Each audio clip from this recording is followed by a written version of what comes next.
Hey guys, welcome back to my channel happy with Moushumi. আশা করি সবাই ভালো আছেন, আমি ভালো আছি। Welcome to another new mini blog. তো এখন আমরা যাচ্ছি হচ্ছে বাপির মাসির বাড়ি। আর বাপি ইশারা করে বলছিল দরজা লাগানো হয়েছে, তো লক করা হয়েছে, তো যেটা মানে হয়েই থাকে বেরোনোর সময়।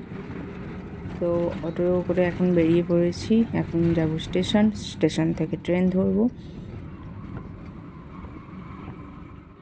স্টেশনে পৌঁছে প্রচণ্ড খিদে পেয়ে গেছিলো, তাই কচুরি আর এই আলুর তরকারি এটা খেয়ে নিয়েছি। আর এখন ট্রেন পুরো ফাঁকাই থাকে। তো দেখুন ট্রেনে উঠে পড়েছি এখন সকাল সকাল মানে ব্রেকফাস্ট কিছু না করলে প্রচণ্ড খিদেও পায়, তো সেই জন্য ব্রেকফাস্টটা সেরে নিলাম। তো ট্রেন থেকে নেবে এখন অটো করে নিয়েছি। এবার অটো করে পৌঁছে যাব হচ্ছে বাপির মাসির বাড়ি। এখানে অ্যাকচুয়ালি বাপির মাসি হচ্ছে মারা গেছেন, আমরা ওনারই কাজে এসেছি। অনেক পুরনো দিনের বাড়ি, নিজস্ব দোতলা বাড়ি। তো চলুন ভেতরে যাওয়া যাক।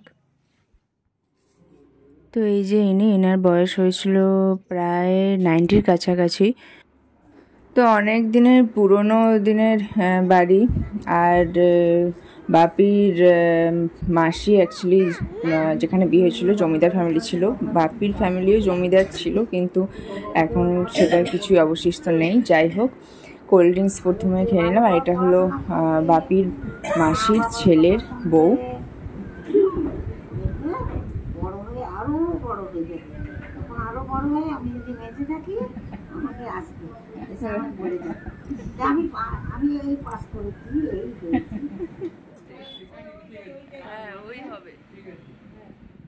তো ইনি হলেন বাপির মাসি।